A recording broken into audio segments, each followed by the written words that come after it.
tu t'es déjà senti fatigué sans raison, comme si ton âme portait un poids invisible que ton corps ne pouvait expliquer. Tu fais tout ce qu'on attend de toi. Tu avances, tu travailles, tu performes, et pourtant, il manque quelque chose, un souffle, un espace, une vérité douce que tu n'as pas encore touchée. Ce manque, ce n'est pas un échec, c'est un appel, l'appel du relâchement, l'appel du Tao. Imagine-toi au milieu d'une tempête, le vent hurle, la pluie te fouette, le ciel gronde, et toi, tu ne fuis pas, tu ne te bats pas, tu ne cries pas, tu danses avec le chaos, tu laisses les éléments passer à travers toi. C'est cela, la sagesse du Tao, une réponse ancestrale à une douleur moderne. Dans un monde qui glorifie la vitesse, la tension, la conquête, le Tao murmure une autre voix, une voix plus calme, plus vraie, une voix que tu peux retrouver maintenant. Ne cherche pas à briller plus haut que le ciel. Ne te hisse pas sur la pointe des pieds. Lao Tse l'a dit, ceux qui se dressent sur la pointe des pieds ne tiennent pas longtemps debout. Et pourtant,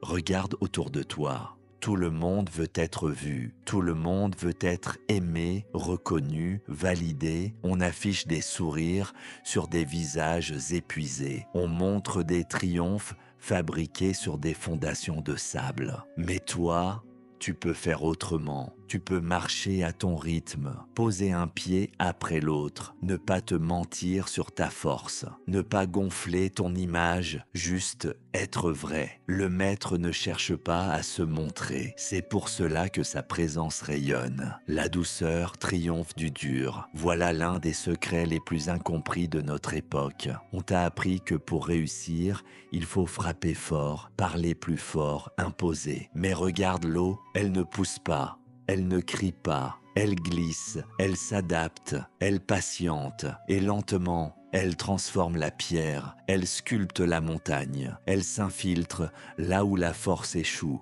Ta douceur n'est pas une faiblesse, c'est ton sabre invisible. Le bambou plie mais ne casse jamais, comme Musashi répétant encore et encore le même geste de sabre dans le silence d'un dojo, pas pour impressionner, pour s'élever, pour s'unifier, pour disparaître dans l'action parfaite.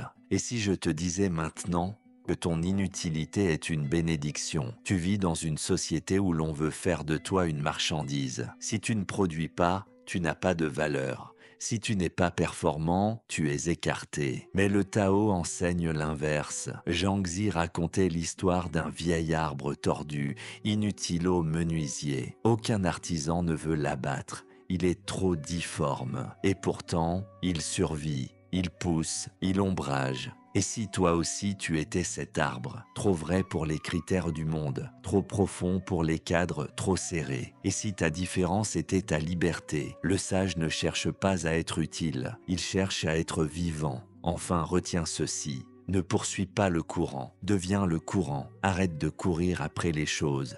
Le bonheur, la réussite, l'amour, tout cela ne se possède pas. Tu veux les attraper, tu les perds. Tu veux les contrôler, tu les fuis. Un moine zen disait « Bois ton thé sans le comparer à celui d'hier. Ressens-le, ici, maintenant. Sois comme le vent dans la vallée, il ne convoite rien, et pourtant il pénètre tout. L'archer qui veut trop gagner rate sa cible, car son cœur tremble. Il s'est attaché et l'attachement est la source de la souffrance. Alors, lâche, relâche, détends-toi. Ne laisse pas la tension voler ton souffle. Ne laisse pas le désir voler ta paix. Sois présent, bois ton thé, regarde la lumière sur ton mur. Marche sans but, respire comme si chaque respiration était une offrande. Le Tao n'est pas une technique, c'est un regard, un relâchement, une manière d'habiter le monde. Là où les autres forcent, toi tu flottes. Là où les autres crient, toi tu écoutes. Là où les autres s'accrochent, toi tu ouvres les mains. Et c'est dans cette ouverture que tu découvriras ta vraie puissance, silencieuse, stable, inarrêtable. C'était l'âme du sage. On se retrouve très bientôt pour aller trancher de nouvelles vérités, mon disciple.